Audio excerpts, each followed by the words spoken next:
wanted to thank you all for coming. Sounds like a line from that opera. I'm Bill Florescu. I'm the general director of the company and the director for tonight's show. And we are so pleased that you were here to experience what we feel is a very special piece of music theater. And so I just want to introduce some folks who made it possible. I want to start with tonight's opening night sponsor and also next Friday's community partner sponsor with the AIDS Resource Center of Wisconsin, a really wonderful partner for so many great causes in Milwaukee. Joe Pass. Joe.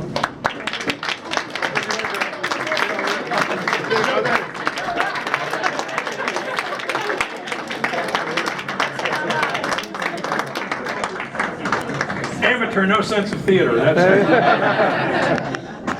so anyway, thank you so much, Joe. We think this piece is special. It goes beyond just what opera's about. It goes about the shared human experiences that we all have and the connection. And even if all of these specifics don't apply to each of our lives, there's something that we can take out of each of the characters we see on stage, which is what I think makes it such a great piece. I want to thank, in no particular order, I'm going to start with our longtime principal conductor, who we know from doing the great repertory, but Joe Rashino, who did a great job.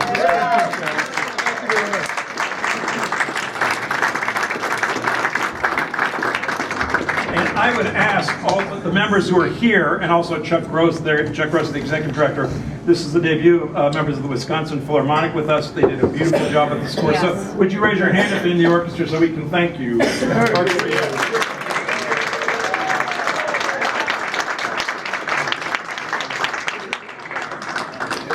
One of the things that made doing this piece so special is having a person who created a part in the original production in Houston, who also sang on our Grammy-winning recording and production of Elmer Gantry, who's coming back for our world premiere of Sister Carrie in the fall. But a wonderful singing actor, a great guy who played the role of Charlie. We're so thrilled to have him back. Keith Ferris. Keith. Yeah.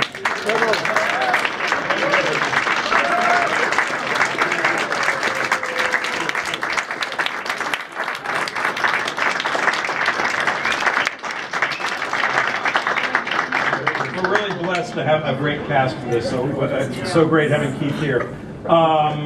So in no particular, Leslie Baglucker was our wonderful costume designer. Leslie. Is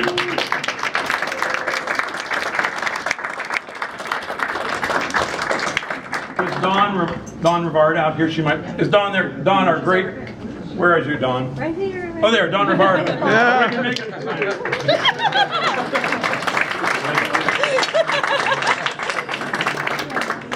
Between Leslie and Dawn, we got big hair and big shoulder pads in the 80s. It was great. I actually wasn't alive then, but I've seen it in books. Let me see. Our production pianist, who's also a member of the orchestra, who did a great job all the way through all that, Eric McInerney. Eric. Hey, bro.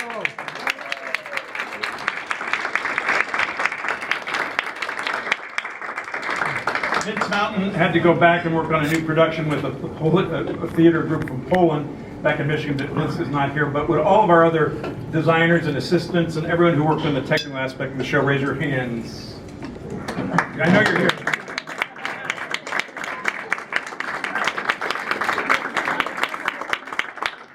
Our stage managing crew, Lisa Kelly, our production stage manager, did a great job running this, and also Jenna Link, who was running back and forth a lot backstage. With both of them, raise their hands. Jenna and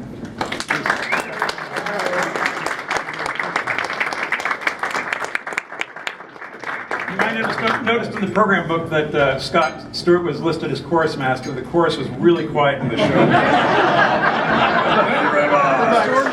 But Scott is our associate conductor and does so much musical preparation, does so many things behind the scenes. So, Scott, thank you for all your work. Are our ladies here yet? Yes.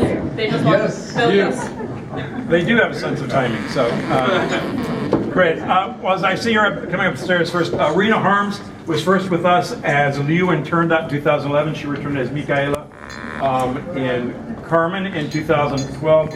You didn't know she could be praised and overwrought. We're thrilled to have her back to the Rena Harms. Rena.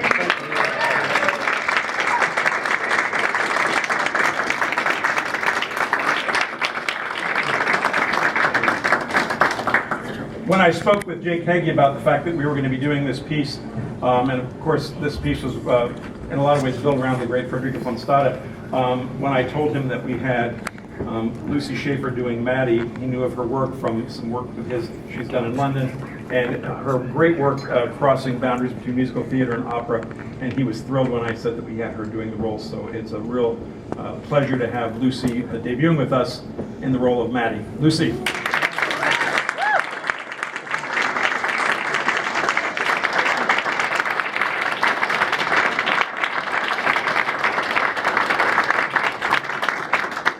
My staff can all tell you too, between Bea and Maddie, they are a two-woman social media machine. They have been pumping information out there about the Florentine and what we're doing here, so we really appreciate that as well.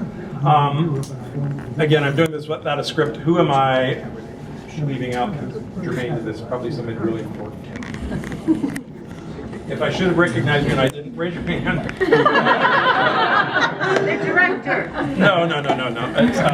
So anyway, thank you so much for coming. We're thrilled to have, and I should just mention about this hall, the lobby that you're standing in. So many of our board members, in particular Wayne Leaders, Donald and Donna Baumgartner, Don and Kate Wilson, all played a big part. Adam Winch, our board president, this renovation with now this beautiful entrance onto the river side of the theater, all of this happened to a large degree because of their interaction with the Marcus Center and their belief in what we're doing here as well. So I want to thank all of them as well. So please give them a round of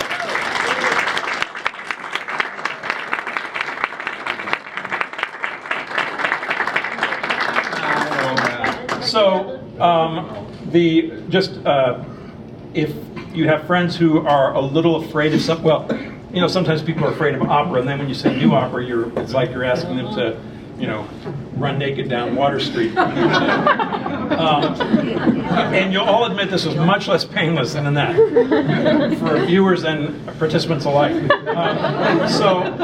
Please come back. We have performances Sunday, Wednesday, and Friday. Next Sunday, we have a wonderful talkback happening next Friday with our AIDS Resource Center night with our community partners there. We're working with Fuel Milwaukee on our Wednesday night performance. So we're really excited about how the Florentine has become so a part of the community, not leaving behind who we are traditionally as a company that does great grand opera.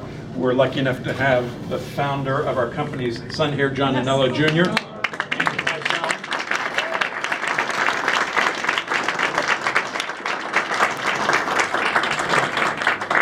I'm so pleased to have the Anello family as a part of what we do, because there's an old saying which I believe in, that is, you can't know where you're going if you don't know where you've been. Yes. And so the heritage of what this company is about, and really it may feel like what we're doing now is different than what we started out doing, but in fact, the Florentine Opera started as a group of Italian immigrants who wanted to bring something that was important for people on an everyday basis to make their lives more meaningful and rich. And in my view, this is just a continuation of that.